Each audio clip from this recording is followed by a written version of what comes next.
नमस्कार दोस्तों, जय हिंद।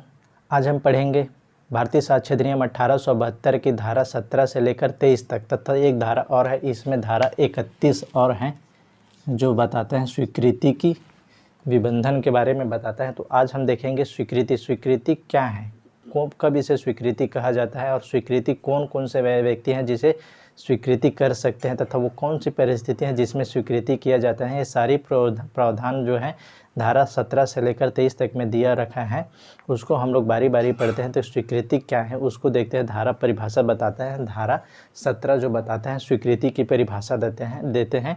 अब जो स्वीकृति की परिभाषा धारा 17 में दे रखा है उसमें तीन चीज़ निकल के आता है। पहला है यह धारा बताते हैं 17 धारा जो बताता है 17 वो स्वीकृति के पहले में बताता है परिभाषा देते हैं। दूसरी बात बताता है कि इसमें स्वीकृति किन व्यक्तियों के द्वारा किया जा सकता है। तीसरी बात बताता है ये कौन सी वो परिस्थितियाँ जिसमें स्वीकृति किया जा सकता है। तो ये तीनों बातें हम लोग देखेंगे कि स्वीकृति की क्या परिभाषा है, कौन कौन से ऐसे व्यक्ति हैं जिसकी कथन और स्वीकृति होगी, और वो कौन सी परिस्थिति है जिसमें स्वीकृति किया जा सकता है।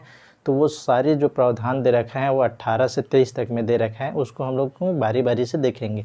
तो पहले देखते हैं स्वीकृति की परिभाषा। तो स्वीकृति की जो परिभाषा दे रखे हैं वो क्या है उसको देखते हैं। तो देखते हैं स्वीकृति वह मौखिक, दस्तावेजी या इलेक्ट्रॉनिक रूप में अंतर्विष्ट कथन है जो किसी विवादक तथ्य या सुसंगत तथ्य के बारे में कोई अनुमान इंगित करता है और जो ऐसे व्यक्तियों में से किसी के द्वारा और ऐसी परिस्थितियों में किया गया है जो एतस्मिन वर्णित है। देखिए यहाँ जो परिभाषा लेकर आ रहे हैं वो क्या है, स्वीकृति मौखिक हो सकता है, दस्तावेजी हो सकता है या इलेक्ट्रॉनिक रूप में अंतर्विष्ट कथन है जो किसी विवादक तथ्य क्या है, जो किसी पक्षकार के में क्या है विवादक है। इसकी जो परिभाषा दे रखे हैं धारा 3 में दे रखे हैं इसकी परिभाषा। सुसंगत तथ्य का जो परिभाषा दे रखे हैं इसकी भी धारा 3 में दे रहे हैं। सुसंगत कहाँ से है, 6 से 55 तक जो धारा बताया गया है वहाँ सब सुसंगत हैं के बारे में कोई अनुमान इंगित करता है, मतलब कोई बारे में उसके क्या है सजेशन करता है, इंगित करता है। और जो ऐसे व्यक्तियों के द्वारा, देखिए यहाँ से देखेंगे, और जो ऐसे व्यक्तियों के द्वारा, व्यक्तियों में से किसी के द्वारा और ऐसी परिस्थितियों में किया गया है जो एतस्मिन पश्चात वर्णित है, जो नीचे में वर्णित है, जो धारा 18, 19, 20 में वर्णित है उसको देखते हैं। नीचे में दे रखे हैं उसको देखेंगे। तो क्या है इस धारा का अगर हम देखें हैं तो स्वीकृति क्या है, मौखिक भी हो सकते हैं, दस्तावेज भी हो सकते हैं, इलेक्ट्रॉनिक फॉर्म में भी स्वीकृति हो सकती है। और जो स्वीकृति है वो क्या बताता है, विवादक तथ्य और जो सुसंगत तथ्य, विवादक तथ्य और सुसंगत तथ्य का कोई अनुमान इंगित करता है वो क्या है, वो स्वीकृति है। और स्वीकृति ऐसे व्यक्तियों में से किसी के द्वारा जो ये तस्मीन पश्चात वर्णित है, कौन कौन से व्यक्ति हैं धारा 18 में देखेंगे, और ऐसी परिस्थिति में किया गया हो जो ये तस्मीन पश्चात वर्णित है। तो ये जो परिभाषा बताते हैं धारा 17, ये तीन चीज़ों के बारे में बताया गया है। अब इसमें हम लोग देखते हैं कि स्वीकृति को कैसे परिभाषित किया गया है। मान लीजिए किसी व्यक्ति के ऊपर ऋण वसूली के लिए वाद लाया जाता है, और उस व्यक्ति के जिसके विरुद्ध ऋण वसूली के वाद लाया जाता है उसके लेखा पुस्तिका में यह लिखा हुआ वर्णन मिलते हैं कि उसने उस व्यक्ति से ऋण लिया था। तो ये उसकी क्या होगी, दस्तावेजी स्वीकृति हो जाएगी। उसने ऋण लिया था, ये क्या है उसकी दस्तावेजी स्वीकृति। 18 बताता है उसको अब हम लोग देखते हैं। तो धारा 18 में स्वीकृति कार्यवाही के पक्षकार या उसके अभिकर्ता के द्वारा, देखिए धारा 18 बताते हैं स्वीकृति की कार्यवाही के पक्षकार होंगे, जो कार्यवाही के पक्षकार होते हैं, जो पार्टीज होंगे उसके द्वारा या उसके अभिकर्ता द्वारा स्वीकृति हो सकते हैं। तो देखते हैं क्या बोलते हैं धारा 18, वे कथन स्वीकृतियाँ जिन्हें कार्यवाही के किसी पक्षकार ने किया हो, कार्यवाही के किसी पक्षकार ने किया हो, और ऐसे किसी पक्षकार के ऐसे किसी अभिकर्ता ने किया हो जिससे मामले की परिस्थिति में न्यायालय उन कथनों को करने के लिए उस पक्षकार द्वारा अभिव्यक्त या विवक्षित रूप से प्राधिकृत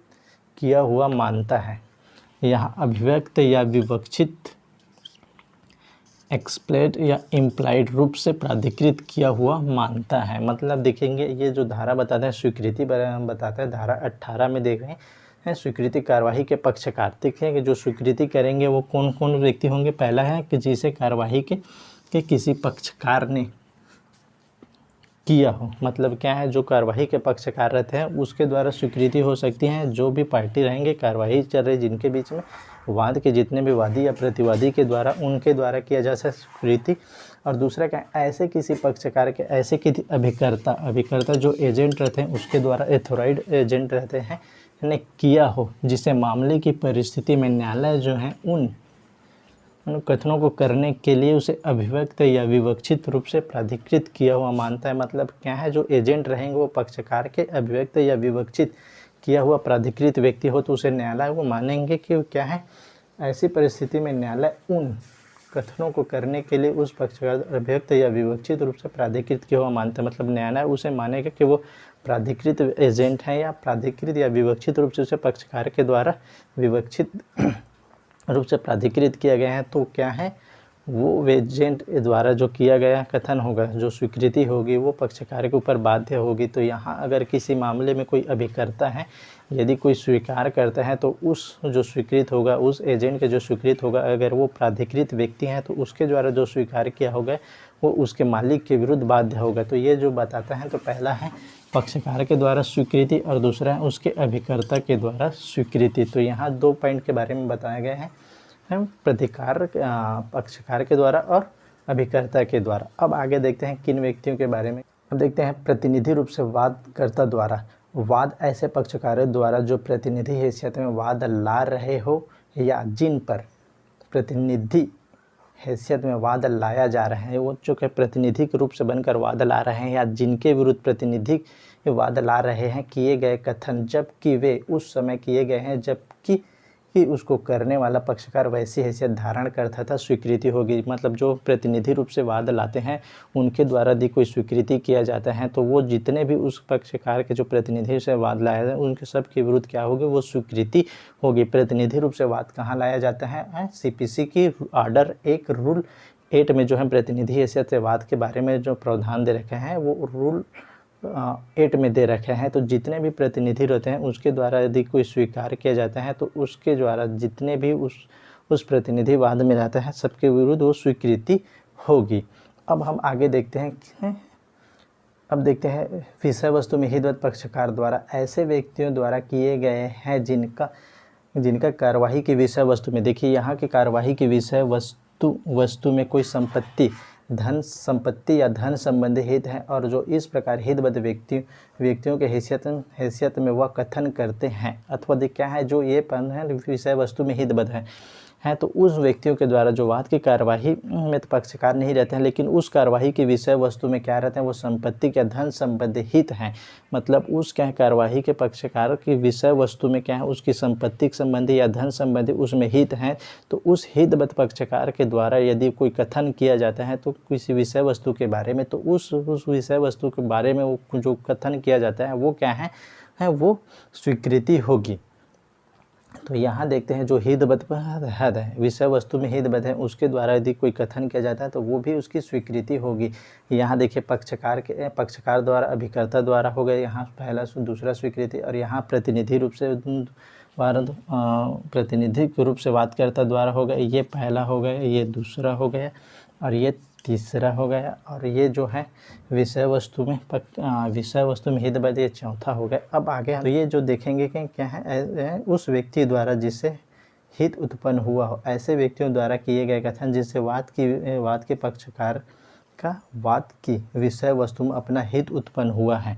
मतलब क्या है, जितने भी ऐसे व्यक्तियों के कथन हैं जो वाद की विषय वस्तु जिससे हित उत्पन्न हुआ है, उन व्यक्तियों के द्वारा यदि कोई कथन किया जाता है तो क्या है, वो स्वीकृति होगी। जैसे कि एक मकान मालिक और किराएदार के विरुद्ध वाद लाया जाता है तो उस मकान मालिक के द्वारा यह कथन कि वो किराएदार के रूप में वहाँ निवास कर रहा था, तो वो जितने भी मकान मालिक के विरुद्ध उस संपत्ति संबंध में वो क्या है वाद लाया जाएगा, तो उस पूर्व मकान मालिक के द्वारा कथन कि वह किराएदार के रूप में निवास रह रहा था, क्या होगा, उसकी क्या है स्वीकृति होगी।